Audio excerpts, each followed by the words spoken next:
దేవునికి స్తోత్రం. ప్రభువైన యేసుక్రీస్తు నామమునకే మహిమ కలుగునుగాక. మొదటి 4 కాండాలు అయిపోయినాయి. ఏమేమి కాండాలు అయిపోయినాయి చెప్పండి. ఏంటి ఏమేమి నేర్చుకున్నారంటే ఇప్పటివరకు ఆది కాండంలో ఏం నేర్చుకున్నారు? దేవుని సృష్టి. మొట్టమొదటగా ఆది అంటే ఆదిలో జరిగిన సంగతులు.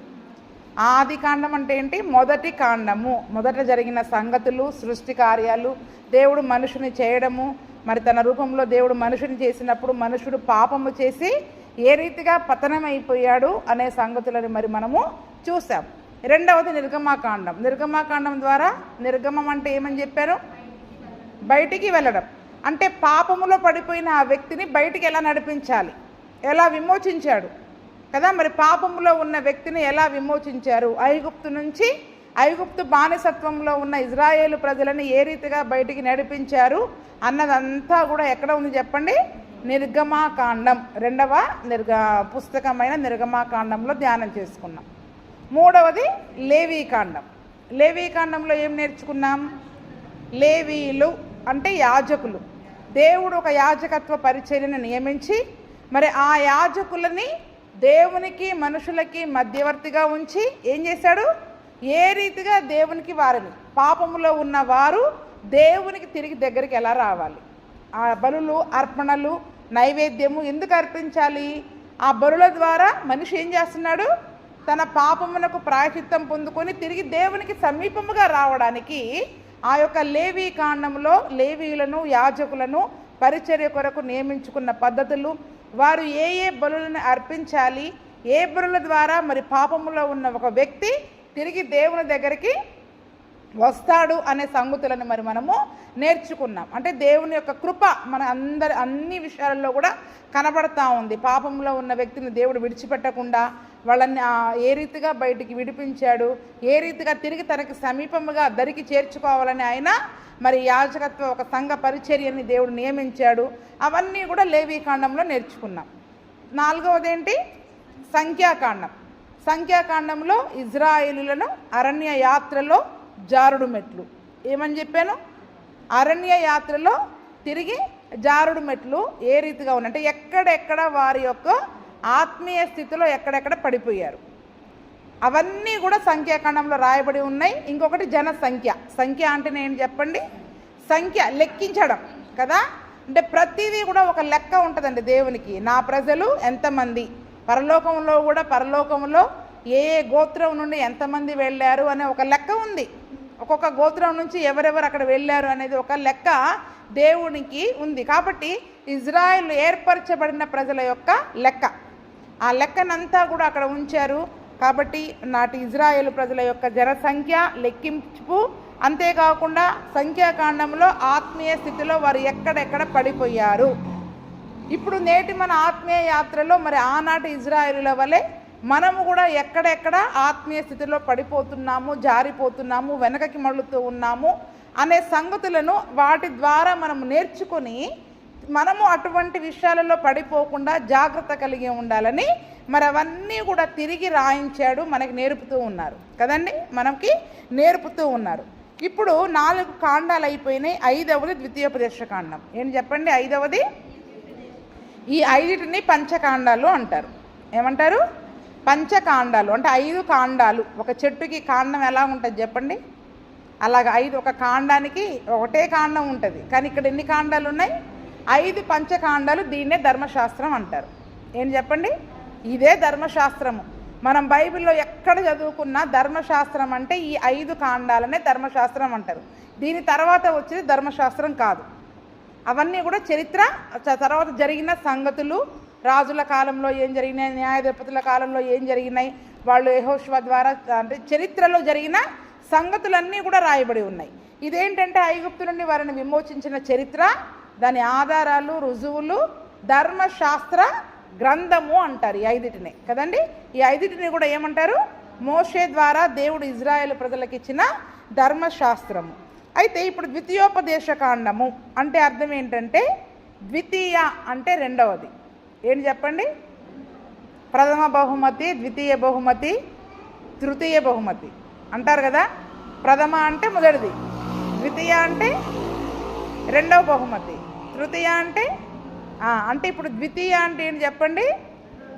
రెండవది. ద్వితీయోపదేశ కాండము అంటే రెండవ ద్వితీయ ఉపదేశము. దీన్ని 3 భాగాలుగా చేయాలి. ద్వితీయ ఉపదేశము కాండము అంటే రెండవసారి ఉపదేశము చేసిన గ్రంథం అన్నమాట ఇది. అంటే ఇంతవరకు జరిగిన అవే సంగతులని మోషే మోయాబు మైదానములో ఇజ్రాయేల్ యొక్క ప్రజలందరితో కూడా రెండవసారి చెబుతూ ఉన్నాడు. ఇందులో చాలా వరకు మొదటి 3 అధ్యాయాలలో కూడా చరిత్ర, అంటే వారు ఐగుప్తు నుంచి ఏ రీతిగా విడిపించి ఎక్కడెక్కడ వారు ఆ యొక్క సంచార క్రమాలు ఎక్కడెక్కడ ఆగారు, ఎందుకు వెనక్కి వెళ్ళారు అనే సంగతులే మళ్ళీ మళ్ళీ మోషే చెప్తూ ఉంటాడు. ఎందుకు చెప్తున్నాడు మళ్ళీ అదే సంగతులని? మళ్ళీ 10 ఆజ్ఞలు చెప్తారు. ఆ కట్టడలు ఏంటి, న్యాయ విధులు ఏంటి, శాసనాలు ఏంటి, దేవుడి దీవెనలు ఏంటి, అంటే శాపాలు ఏంటి, అన్నీ కూడా అక్కడ తెలియజేస్తూ ఉంటాడు. ఈ గ్రంథంలో మోషే తెలియజేస్తూ ఉన్నాడు. ఎందుకు రెండోసారి చెప్తున్నారు ఇక్కడ? ఎందుకంటే ముందు తరం అంతా అరణ్యంలో నశించిపోయారు. ఇప్పుడు క్రొత్త తరం వచ్చింది, న్యూ జనరేషన్ వచ్చింది కదండి. మొదటి తరం అయిపోయింది. ఇప్పుడు ఉన్న వాళ్ళందరూ కనానికి వెళ్ళే వారందరూ ఎవరు చెప్పండి? అందరూ యెహోషువ కాలేబులు తప్ప అందరూ కొత్త వాళ్ళు కదా. వాళ్ళు సీనాయి కొండ యొక్క అద్భుతాలు మరి వారు చూశారో లేదో. అప్పుడు మరి ఇంత పిల్లలుగా ఉండొచ్చు వాళ్ళు, ఒకవేళ చిన్న పిల్లలుగా ఉండవచ్చు. వాళ్ళని చంకనేసుకుని వీళ్ళు బయలుదేరి ఉండవచ్చు. తల్లిదండ్రులు అందరూ చనిపోయారు, ఎవరు కనాను పొందుకోలేకపోయారు. రెండో తరం వారి పిల్లలు రెండో తరం ఉన్నారు, వారికి చాలా సంగతులు తెలియదు. కాబట్టి ఇప్పుడు మోషే ఏం చేస్తున్నాడు? రెండవ తరానికి, క్రొత్త తరానికి తిరిగి దేవుడు సెలవిచ్చిన ఆ సీనాయి కొండ మీద తెలియజేసిన ఆజ్ఞలు, కట్టడలు, ఉపదేశము అంతా కూడా తిరిగి చెప్తా ఉన్నారనమాట. ఏం చేస్తూ ఉన్నారు? తిరిగి చెబుతూ ఉన్నారు. ఎందుకంటే వారు కనానుకు చేరిన తర్వాత ఏ రీతిగా నడుచుకోవాలి అనే ప్రతి సంగతిని కూడా దేవుడు తిరిగి వారికి సెలవిస్తూ ఉన్నారు. ఎక్కడ చెప్తూ ఉన్నారు ఇవన్నీ కూడా? మొదటి అధ్యాయం నుంచి చూసుకుందాం. మొదటి అధ్యాయం మొదటి వచనం చూసుకున్నట్లయితే, యోర్దాను యువతలనున్న అరణ్యంలో అనగా పారానుకు, తోపెలు, లాబాను, హజేరోతు, దీజాహాబను స్థలములకు మధ్య సూపునకు ఎదురుగా ఉన్న అరాబాలో, అంటే అరాబా అంటే ఎక్కడుందంటే అది కింద చూడండి, మృత సముద్రము దగ్గర ఉన్న లోయ కదండి. మృత సముద్రము అంటే దాన్నే ఉప్పు సముద్రం అని కూడా అంటారు. ఆ మృత సముద్రము దగ్గర ఉన్న లోయలో, అంటే దాన్ని మోయాబు మైదానము అంటారు. ఎక్కడని చెప్పండి? ఇవన్నీ కూడా మోయాబు మైదానంలో ఉండే వాళ్ళు అమోరీల దేశాన్ని, బాషాను దేశాన్ని గెలిచారు. అక్కడ ఉండే ఈ సంఖ్యాకాండంలో చాలా విషయాలు ఆ మోయాబు స్త్రీలు వీళ్ళని ఆ పాపానికి ప్రేరేపించడము, అక్కడ నుండి వాళ్ళు మోయాబు మైదానంలోనే ఉన్నారు. ఆ మోయాబు మైదానంలోనే ఇప్పుడు మోషే ఇవన్నీ కూడా ఇజ్రాయేలీలందరితో చెప్పిన మాటలు. ఏమని చెప్తున్నారు? 2వ వచనం నుండి, హోరేబు నుండి షేయిరు మన్నెపు మార్గముగా కాదేశు బర్నేయ వరకు 11 దినముల ప్రయాణము. హెష్బోనులో నివసించిన అమోరీల రాజైన సీహోనును, అస్తారోతులో నివసించిన బాషాను రాజైన ఓగును ఎద్రెయిలో హతము చేసిన తరువాత, ఎప్పుడు జరిగిన సంగతులు? అమోరీల రాజును, బాషాను రాజును చంపివేసి వీళ్ళు కనాను ద్వేషము కొరకు వెళ్ళడానికి సిద్ధపడుతున్న ఆ సమయంలో 40వ సంవత్సరము 11వ నెల 1వ తారీఖు. ఏ రోజంట చూడండి, కరెక్ట్గా తారీఖు కూడా రాయబడి ఉంది. అంటే వాళ్ళు ఐగుప్తు నుండి బయలుదేరి ఎన్ని సంవత్సరాలు అయింది? 40 సంవత్సరాల 11 నెలలు. అంటే ఇంకో నెలలో దేవుడు చెప్పినట్టు 40వ సంవత్సరము 12వ నెల, ఇంకొక నెల ముగియబోతుంది. అనగా వాళ్ళు ఎక్కడికి వెళ్ళిపోతారు చెప్పండి? కానానులోకి వెళ్ళిపోతారు. అంటే 40 సంవత్సరాలు అరణ్య ప్రయాణము, చివరి నెల ఇంకో నెలలో వాళ్ళు కనానుకు వెళతారనగా 11వ నెల 1వ తారీఖు. మరి మోషే ఇజ్రాయేలులకు బోధించుటకై యెహోవా తనకు ఆజ్ఞాపించినదంతయు వారితోటి చెప్పెను. యోర్దాను యువతలనున్న మోయాబు దేశమున మోషే ఈ ధర్మశాస్త్రమును ప్రకటింప మొదలుపెట్టి ఇట్లా నేను ఏమంటున్నాను చెప్పండి? యోర్దాను యువతల మోయాబు దేశములో మోషే మరి తనకు ఆజ్ఞాపించింది బోధించడానికి ఆజ్ఞాపించినదంతా కూడా వారితో చెప్తున్నట్లుగా మరి మనం చూస్తూ ఉన్నాం. ఎందుకంటే ఈ ధర్మశాస్త్రము మీదనే వారి యొక్క దేశం అంతా కూడా దానిని బట్టి నడుచుకోవాలి. రాబోయే తరాల్లో వారు నడుచుకోవాల్సిన ఇవన్నీ కూడా ఈ ధర్మశాస్త్రంలోనే ఉన్నాయి. కనానుకు వెళ్ళాక ఎలా ఉండాలి, ధర్మశాస్త్రం ఇప్పటిలాగా మరి మన చేతిలో వారికి అప్పుడు పుస్తకాలు, ధర్మశాస్త్ర పుస్తకాలు లేవు. చెప్పినప్పుడు వినే గుర్తుంచుకునేవాళ్ళు. అవునా? ఏంటని చెప్పండి? ఇప్పుడు మోషే చెప్పినప్పుడు విని గుర్తుంచుకొని ఆ సంగతులు ఇప్పుడు ఆ తరంలో వాళ్ళు ఉన్నారు, మళ్ళీ రాబోయే తరాలకి మోషే ఒకటే పుస్తకం రాశాడు, ఒక పుస్తకంలో రాశాడు ఆ ధర్మశాస్త్రం అంతా కూడా. ఆ ఒకటే పుస్తకాన్ని చదివి వినిపించినప్పుడు వాళ్ళు విని ఆ విన్న వాళ్ళందరూ ఏం చేయాలి చెప్పండి? ఇప్పుడు రాబోయే తరాలకు చెప్పుకోవాలి. ఏం చెప్పాలి చెప్పండి? మరి ఇప్పటిలాగా ఆదివారాలు కూడా కూర్చునేవాళ్ళు కాదు. ఒక విశ్రాంతి దినమున కూడుకొని కాసేపు దేవుని మాటలు వాళ్ళు ధ్యానం చేసుకునేవాళ్ళు. అంటే చూడండి, అంటే విన్న వారందరూ కూడా ఏం చేయాలి? రాబోయే తరాలకి తల్లిదండ్రులు ఉపదేశం చేయాలి. అలాగే రాజులు, రాబోయే తరంలో రాజులు వస్తున్నారు, న్యాయాధిపతులు వస్తున్నారు, అధిపతులుగా ఉన్నవారు ఉన్నారు. మరి వారు కూడా ఏ రకంగా నడుచుకోవాలి అనే అన్ని సంగతులు కూడా ధర్మశాస్త్రంలో ఉన్నాయి. కాబట్టి వీళ్ళు ఏం చేయాలి? ఈ ధర్మశాస్త్రమును బట్టే వాళ్ళందరూ నడుచుకోవాలి. ఈ ధర్మశాస్త్రాన్ని బట్టే వారందరూ కూడా నడుచుకోవాలి. 17:8 చూడండి, 17, 18, 19 అదే ద్వితీయోపదేశ కాండము 17వ అధ్యాయము 18, 19 వచనాలు. తీర్పు తీర్చినప్పుడు అల్పుల సంగతి కానీ గనుల సంగతి కానీ 17వ అధ్యాయము 18, 19.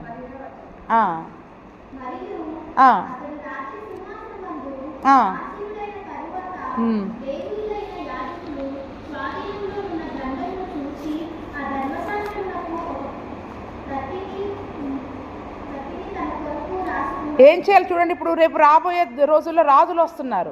ఈ లేవీల దగ్గర ఈ ధర్మశాస్త్రం ఉంటుంది. అతను ఏం చేయాలంటే ఆ రాజుగారు దాన్ని చూసి ఇంకో ప్రతిని రాసుకోవాలి. రాసుకొని నేను ఎలా రాజ్య పరిపాలన చేయాలి అంటే, నువ్వు రాజువైనా అధికారివైనా ఆ దేశంలో నివసించే వ్యక్తివైనా అందరూ దేన్ని బట్టి నడుచుకోవాలి చెప్పండి? అందరికీ ఒకటే పుస్తకం, అందరికీ ధర్మశాస్త్రమే, అందరూ దాన్ని బట్టి నడుచుకోవాల్సిందే. నాకు ఈ పద్ధతి లేదు, నాకు ఆ పద్ధతి లేదు అనడానికి వీలు లేదు. చూడండి, ఇప్పుడు మనందరము కూడా ఏ ఏ కులాల నుంచి ఏ మతాల నుంచి మనం వచ్చినా కూడా చివరికి అందరము క్రీస్తులో ఎవరిని అనుసరించి నడుచుకోవాలి? యేసు ప్రభువుని అనుసరించి నడుచుకోవాలి. ఇప్పుడు అందరము ఒకే పద్ధతిని అనుసరించాలి, కానీ నాకు ఆ పద్ధతి లేదు, మీకు ఈ పద్ధతి లేదు అనడానికి వీలు లేదండి. అవునా? ఇప్పుడు మరి అందరం ఒకే పద్ధతిని బట్టి నడుచుకుంటున్నామా? కొన్నిసార్లు ఏమంటాము? మా దాంట్లో అది లేదండి, మా దాంట్లో ఇది లేదండి అని చాలామంది పద్ధతులు వాళ్ళకు అనుకూలంగా చేస్తూ ఉంటారు. కానీ ఇప్పుడు మనందరం ఏ పద్ధతిని అనుసరించి నడుచుకోవాలి? దేవుడు మనకి ఇచ్చిన వాక్యమును అనుసరించే మరి మనము నడుచుకోవాలి. అందుకనే రాజుగారు కూడా ఏం చేయాలంటే చెప్పండి? రాజ్య పరిపాలన కొరకు తన కొరకు ఒక ప్రతిని చేసుకోవాలి. అతడు రాజసింహాసనం ముందు ఆశ్రయిన తర్వాత లేవీయులైన యాజకుల స్వాధీనమందున్న గ్రంథమును చూసి తన కొరకు రాసుకోవాలి. అది అతని దగ్గర ఉండాలి, ఖచ్చితంగా అతని దగ్గర ఉండాలి. 32:46 కూడా చూడండి. ద్వితీయోపదేశ కాండం 32:46.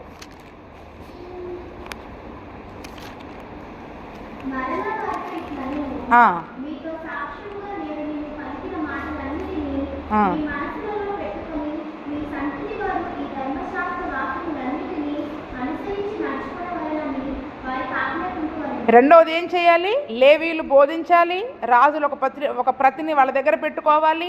ఇప్పుడు బైబిల్ లాగా మరి వాళ్ళ దగ్గర లేదు కాబట్టి మనస్సులలో పెట్టుకొని, ఎక్కడ పెట్టుకోవాలి చెప్పండి? అవునా? ఇప్పుడు మాకు చదువు రాదు అనడానికి లేదు అన్న, వేరే అన్ని బాగా గుర్తుంటాయి. కాబట్టి ధర్మశాస్త్ర గ్రంథాలను ఏం చేయాలి చెప్పండి? మనసులో పెట్టుకోండి. అప్పుడు వాళ్ళు అంటున్నారు, మా దగ్గర కూడా పుస్తకం ఉంటే బాగుండు. పుస్తకం లేకున్నా విన్నప్పుడు వాటిని ఏం చేయండి? మీరు మనసులో పెట్టుకొని మీ సంతతి వారు ఈ ధర్మశాస్త్ర వాక్యములను అనుసరించి నడుచుకోవాలని వారికి మీరు ఆజ్ఞాపించవలను. ఇది మీకు నిరర్ధకమైన మాట కాదు, ఇది మీకు జీవము, ఇది జీవము కలిగిన మాటలు. ఈ ధర్మశాస్త్ర గ్రంథము అనేది మనల్ని జీవములోనికి నడిపించేది. మరణము నుండి ఎక్కడికి నడిపిస్తుంది చెప్పండి? జీవములోనికి మనల్ని నడిపిస్తుంది, నిత్య జీవానికి అది మనల్ని నడిపిస్తుంది. కాబట్టి ఇప్పుడు మీరు విన్నారు, ఇక్కడ విన్న ప్రతి మాటని మీరు ఏం చేయాలి? ఇంటికి వెళ్ళి మన సంతతికి చెప్పాలా? ఏం చేయాలి చెప్పండి? ఏమ్మా చెప్తున్నారా?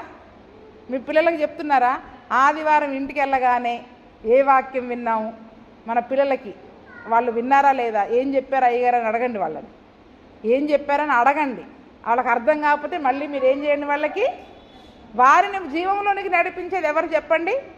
ఆ రోజుల్లో మరి తల్లిదండ్రులకే దేవుడు ఈ బాధ్యతను అక్కడ అప్పగించాడు. మీరు వినండి, విని మీ సంతతి వారికి ఇవి చెప్పండి, మీ మనసులో ముద్రించుకోనండి. అంటే చూడండి, మళ్ళీ వాళ్ళు వినేదాకా మొదటిసారి విన్న మాటలను హృదయంలో పెట్టుకొని అవి వారి పిల్లలకి వారు నేర్పించాలనే ఇది రెండవసారి కదా. మరి మొదటిసారి చనిపోయినా కూడా చిన్నప్పటి నుంచి వాళ్ళు అందులోనే పెరిగారు కదా అని మోషే చెప్పడం మానేశాడా? రెండవ తరానికి ఎందుకు చెప్తూ ఉన్నాడు? ఒక న్యూ జనరేషన్, కొత్త తరానికి ఎందుకు బోధిస్తూ ఉన్నాడు? అవి వాళ్ళు వినాలి, వాళ్ళ పిల్లలకు నేర్పించాలి. ఆ తర్వాత మోషే ఉండడు, లేవీలలో ఎవరో ఒకరు దానిని వారికి బోధిస్తారు. కానీ బోధించిన ప్రతిసారి కూడా వాటిని వారు వినాలి. అందుకనే సామెతల గ్రంథంలో చాలా చోట్ల మనం ఏముంటాం, నా కుమారుడా నీ తండ్రి ఉపదేశము విను, తల్లి బోధ. అంటే తండ్రి ఉపదేశము, తల్లి బోధ. అంటే ముందు తల్లిదండ్రులు ధర్మశాస్త్రాన్ని నేర్చుకోవాలి. ఏం చేయాలి చెప్పండి? ముందు తల్లిదండ్రులు ధర్మశాస్త్రాన్ని వినాలి, మనసులో పెట్టుకోవాలి, నేర్చుకోవాలి. వారి సంతతి వారు తమ పితరుల వలె పాడైపోకుండా, నాశనానికి వెళ్లకుండా జీవములోనికి నడిపించే విధముగా మరి వారిని నడిపించాలి. కాబట్టే ఈ క్రొత్త తరానికి మోషే రెండవసారి ఉపదేశం చేస్తూ ఉన్నాడు. ఏం చెప్పండి? పుస్తకం మీరు రాసి ఇచ్చేసాను, మీరు చదువుకోండి అని సింపుల్గా వెళ్ళిపోలేదండి. చూడండి, ఇందులో 34 అధ్యాయాలు ఉంటాయేమో. 34 ఉన్నాయా, 35 ఉన్నాయా? 34 అధ్యాయాలు రెండవసారి అంత సమయం తీసుకొని రెండవసారి బోధించాల్సిన అవసరం ఏంటి? మనము కూడా చెప్పుకున్న సంగతులన్నీ మాటి మాటికి చెప్పుకుంటూ ఉంటాం. ఎందుకు? అవి గుర్తుండవు. పోయిన వారం చెప్పిందే మనకు గుర్తులేదు ఇప్పుడు, అవునా? సంఖ్యాకాండంలో అడుగుతామంటే బాబోయ్ మాకు గుర్తుండవు అంటున్నాం ఇంత సులువుగా. అంటే విన్నవన్నీ మనం ఏం చేస్తూ ఉన్నాం? అందుకే మళ్ళీ వినాలి. రెండోసారి, మూడోసారి, నాలుగోసారి. ఎలాగంటే ఇంకా అసలు అది మన హృదయంలో నుంచి పోనంత వరకు ఆ మాటని మనం దాని ప్రకారం మనం ఎంత వింటున్నాం అన్నది ముఖ్యం కాదు, ఇప్పుడు దాని ప్రకారం చేస్తున్నాం అన్నది ముఖ్యం. అవునా? ధర్మశాస్త్రం అంతా వాళ్ళకి తెలుసు, కానీ అన్నిటి ప్రకారం వాళ్ళు చేస్తున్నారా? చేయటము లేదు. కాబట్టి చేసేంత వరకు ఆ మాట మన దగ్గరికి మళ్ళీ మనము దానిని వినాలి, మనసులో పెట్టుకోవాలి. తల్లిదండ్రులందరికీ ఒక బాధ్యత. ఆ క్రొత్త తరానికి మోషే చేసిన ఉపదేశం ఇది మీ మనసుల్లో పెట్టుకోండి. మీ రాబోయే తరాలకు మీరు నేర్పించండి. నా తండ్రి ఈ ఉపదేశం చేశాడు, నా తల్లి ఈ బోధ చేసింది. ఆ సమయంలో వాళ్ళు వినకున్న ఒక వయసు వచ్చాక వాళ్ళు ఆ ఉపదేశాన్ని, ఆ బోధని వాళ్ళు జ్ఞాపకం చేసుకొని తిరిగి పాపంలో పడిపోయిన దేవుని కృపను బట్టి మళ్ళీ వాళ్ళు ఏం చేస్తారు చెప్పండి? దేవుని దగ్గరికి వచ్చే అవకాశం ఉంది అని ఆ సంగతులన్నీ కూడా రెండవసారి అక్కడ మోషే ఉపదేశం చేస్తున్నట్టుగా ఉంది. ఈ మొదటి 3 అధ్యాయాలంతా కూడా ఆ సంఖ్యాకాండంలో జరిగిన సంగతులే ఉంటాయి మళ్ళీ కదా. ఇప్పుడు ఇక్కడ మోషే ఏం చెప్తున్నాడు? మళ్ళీ మన దేవుడైన యెహోవా హోరేబులో మనకి ఇలాగ సెలవిచ్చెను, ఈ పర్వతం వద్ద నివసించిన కాలం మీకు చాలు. మీరు తిరిగి ప్రయాణమై అమోరీల మన్నెములకు, అరాబాలోను మన్నెములోను, లోయలోను, దక్షిణ దిక్కున సముద్ర తీరములోను స్థలములన్నిటికీ, కనాను దేశమునకును, లెబానోనుకును, మహానది అయిన యూఫ్రటీస్ వరకు మీరు వెళ్ళండి. యూఫ్రటీస్ అంటే అక్కడ ఫరాతు అని ఉంది. అంటే ఆ ప్రాంతం వరకు మీరు ముందుకు వెళ్ళిపోండి. ఎందుకంటే ఇదిగో ఆ దేశాన్ని నేను మీకు అప్పగించా, మీరు వెళ్ళి మీ పితరులైన అబ్రహాము, ఇస్సాకు, యాకోబులకు వారి తర్వాత వారి సంతానమునకును ఇచ్చెదరని నేను ప్రమాణము చేసిన దేశాన్ని మీరు స్వాధీనపరచుకోనండి. ఏం చెప్తున్నారు చెప్పండి? మనము ఆ హోరేబులో ఉన్నప్పుడు దేవుడు ఏం చెప్పాడు? ఇంకా చాలు, ఇంతకాలం ఈ పర్వతం దగ్గర ఉన్నారు అంటే చూడండి, వాళ్ళు ఒక్కొక్క చోట చాలా కాలం వాళ్ళు ఆగారు కదా. సీనాయి పర్వతం దగ్గర ఒక 2 సంవత్సరాలు ఆగారు, హోరేబు కొండ దగ్గర కొంతకాలం ఆగారు, ఆ తర్వాత కాదేశు బర్నెబాలో కొన్ని రోజులు ఆగారు, కొన్ని నెలలు ఆగారు. ఆ తర్వాత మళ్ళీ దేవుడు వారికి కోపం తెప్పించినప్పుడు మళ్ళీ వారు వెనక్కి వెళ్ళారు. అంటే వారు ఆగిన స్థలంలో దేవుడు ఏమని చెప్తూ ఉన్నాడు? నేను మీకు ఏ దేశాన్ని అయితే అప్పగించానో, అబ్రహామును పిలిచినప్పుడు అబ్రహాంకి ఏమని వాగ్దానం చేశాడు? ఇదిగో ఈ దేశమును నేను నీకును నీ సంతానమునకు ఇచ్చేదనని ప్రమాణపూర్వకంగా దేవుడు వాగ్దానం చేశాడు. మీ యొక్క 4వ తరం వారు ఇక్కడికి చేరుకుంటారని కూడా దేవుడు ఏం చేశాడు? నేను నిశ్చయంగా దీవిస్తాను, నిశ్చయంగా ఆశీర్వదిస్తాను, నిన్ను నీ సంతానాన్ని దీవిస్తానని దేవుడు అబ్రహాముకు చేసిన వాగ్దానమును ఈ 4వ తరములో దాన్ని నెరవేరుస్తూ చెప్తా ఉన్నాడు. నేను అబ్రహాంకి ఇచ్చిన ఆ యొక్క మాటను బట్టి, నేను మీకు ఇచ్చిన మాటను బట్టి, అబ్రహాంకి ఇచ్చిన మాటను బట్టి ఈ దేశాన్ని నేను మీకు అప్పగిస్తున్నా, మీరు వెళ్ళి స్వాధీనం చేసుకోండి. ఏంటి చెప్పండి? మీరు వెళ్ళి స్వాధీనం చేసుకోండి. అంటే ఈ దినమున దేవుడు తను చేసిన వాగ్దానమును మన జీవితంలో నెరవేర్చడానికి ఆయన అది ఎప్పటికైనా నెరవేరుస్తాడు. కానీ దాన్ని మనం స్వాధీనం చేసుకోవాలి. ఏం చెప్పండి? ఇప్పుడు పరిశుద్ధ గ్రంథంలో అనేక వాగ్దానాలు మన కొరకు దేవుడు రాయించి ఉంచాడు. అబ్రహాముకి ఇచ్చిన ప్రతి వాగ్దానము ప్రభువైన యేసుక్రీస్తు ద్వారా మన జీవితంలో కూడా అది నెరవేరడానికి దేవుడు జరిగిస్తానని వాగ్దానం చేశాడు. కానీ ఇప్పుడు వాటిని మనం ఏం చేయాలి? వాగ్దానాలన్నీ మనకు అప్పగించారు, వాగ్దానాలన్నీ మనకి అప్పగించారు. ఇప్పుడు వాటిని మనం ఏం చేయాలి చెప్పండి? ఈ వాగ్దానం నాది. జనవరి 1కు తీసుకున్న ఒక్క వాగ్దానం పట్టుకుంటారు సంవత్సరం అంతా. అంతకంటే శ్రేష్టమైన వాగ్దానాలు చాలా ఉన్నాయండి కదండి. ప్రతిరోజు ఒక వాగ్దానం ఇస్తాడు దేవుడు. మనం వాక్యం చదువుకుంటే ప్రతిరోజు ఒక వాగ్దానం ఉంటుంది. అయ్యా ఈ వాగ్దానం నా జీవితంలో నెరవేర్చు. ప్రతిరోజు చదివిన ప్రతిరోజు మీరు ప్రార్థన చేసుకోండి, వాటిని స్వాధీనం చేసుకోండి. ఇప్పుడు ఇందులో ఇచ్చిన వాగ్దానాలన్నీ స్వాధీనం చేసుకునే బాధ్యత ఎవరిది? మనది. ఎందుకు నెరవేరట్లేదు? అందులో ఉంది. అది మన జీవితంలో ఎందుకు నెరవేర్చట్లేదు? మనం స్వాధీనం చేసుకోవట్లేదు. దాన్ని ఏం చేయాలి? స్వాధీనం చేయాలంటే యుద్ధం చేయాలి, పోరాడాలి. దానిని మనము స్వాధీనం చేసుకోవాలి. కాబట్టి ఇప్పుడు ఒక దేశాన్ని, కనాను దేశాన్ని ఎలాగైతే వారికి వాగ్దానంగా ఇచ్చాడో పరిశుద్ధ గ్రంథంలో కూడా దేవుడు చాలా వాగ్దానాలు మనకి ఇచ్చాడు. ఆ పరలోకమును వాగ్దానం చేశాడు మనకి. కానీ ఇందులో ఉన్న వాగ్దానాలన్నీ మనం మన జీవితంలో మనం అనుభవించాలి అంటే వాటిని మనం ఏం చేయాలి? స్వాధీనం చేసుకోవాలి. అది రెండవ సంగతి. తర్వాత మోషే అంటూ ఉన్నాడు, అంటే తన జీవితంలో జరిగిన ప్రతి సంగతిని అక్కడ చెప్తా ఉన్నాడు. అప్పుడు స్వాధీనం చేసుకోవాలంటే మోషే ఏమన్నాడంట? మోషే ఏమంటున్నాడు? నేను ఒంటరిగా మిమ్మల్ని భరించలేను. ఏమన్నాడంటే మోషే? అన్ని లక్షల మంది ప్రజలని నేను ఒంటరిగా మిమ్మలను భరించలేను. ఎందుకంటే దేవుడైన యెహోవా మిమ్మల్ని విస్తరింపచేశాడు కనుక ఆకాశ నక్షత్రాల వల్ల వాళ్ళు విస్తరించారు.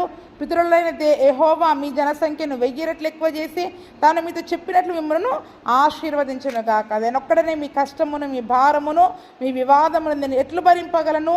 జ్ఞాన వివేకములు కలిగి మీ గోత్రములలో ప్రసిద్ధి చెందిన మనుషులను ఏర్పరచుకున్నది, వారిని మీ మీద నియమించదనని మీతో చెప్పగా, అప్పుడు మోషే చెప్పిన మాట చొప్పున చేయుట మంచిదని వారు కూడా ఉత్తరం ఇచ్చి ఏం చేశారు?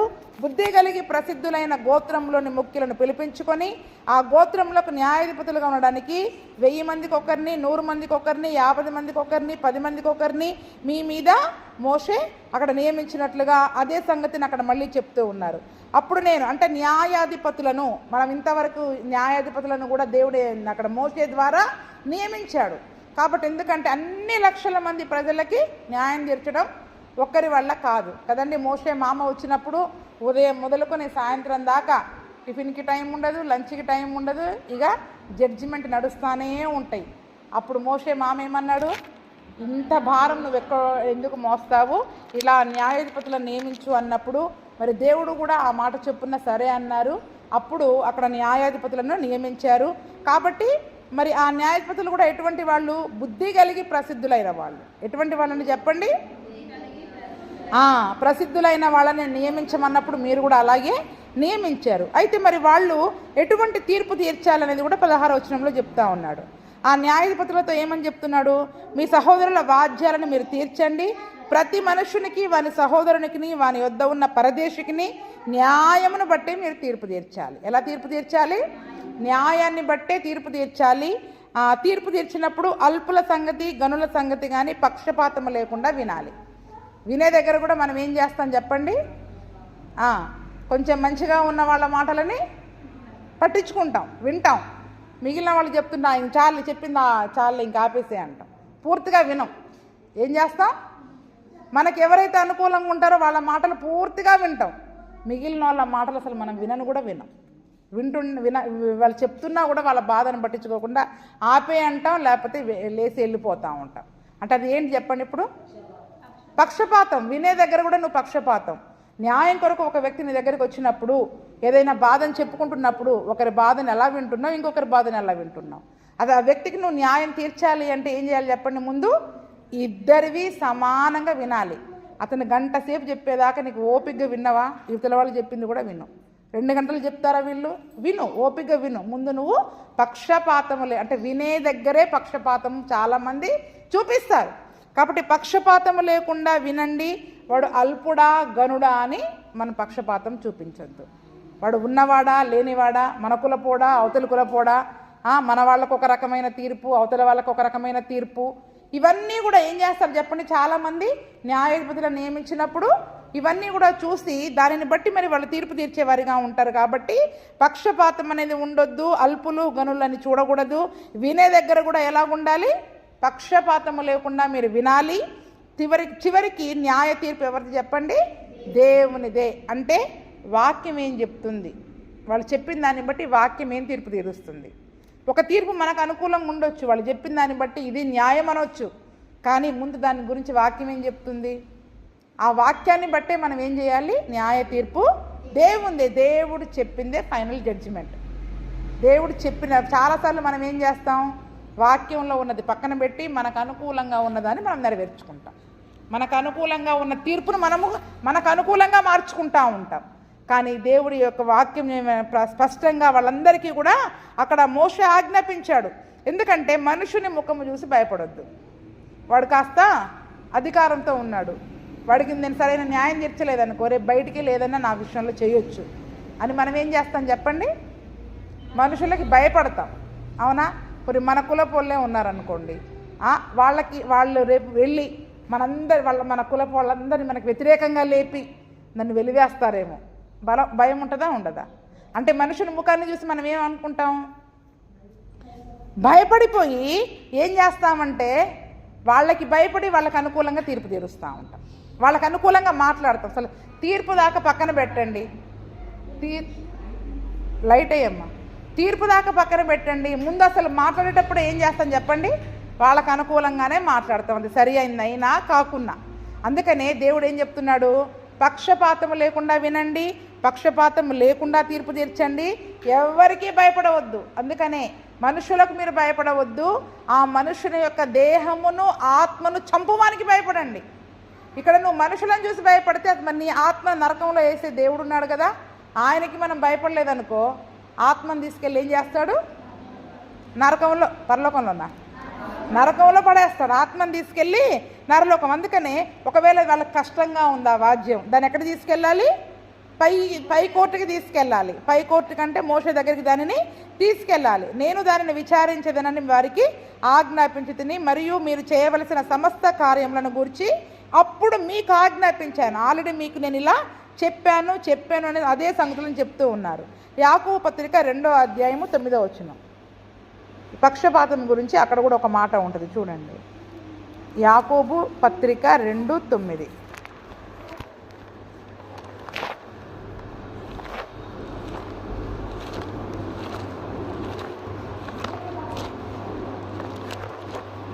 దొరికింది 2:9 అమ్మా, చదవమ్మా, చదవండి.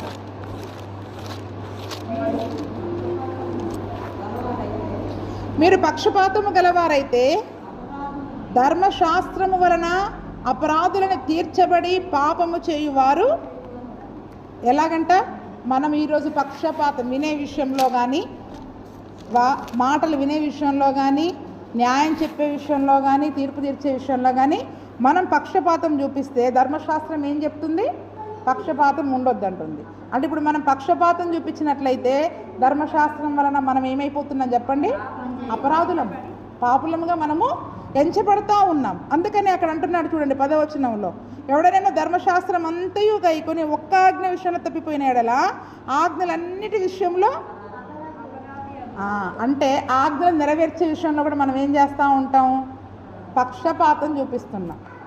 ఈ ఆజ్ఞ అయితే చేస్తా, ఈ ఆజ్ఞ నాకు అనుకూలంగా లేదు, నేను చేయలేను అని ఆజ్ఞల విషయంలో కూడా మనం పక్షపాతము చూపించి, ఈ ఆజ్ఞ నాకు అనుకూలంగా లేదు, నేను చేస్తే ఈ లోకంలో కష్టపడాలి, కుటుంబంతో కష్టపడాలి అని ఆజ్ఞను తీసి మనం అంటే ప్రక్కన పెట్టినట్లయితే అన్నిటి విషయంలో అపరాధులం అంట. అసలు దేవుడు ఎందుకు చెప్పాడు ఆ మాటని అంటే, వాక్యం నెరవేర్చే విషయంలో కూడా మనం ఏం చేస్తున్నాం చెప్పండి, పక్షపాతం చూపించుకుంటున్నాం. ఏంటంటే అనుకూలమైనవి చేస్తున్నాం, అనుకూలమైనవి చేయటం లేదు.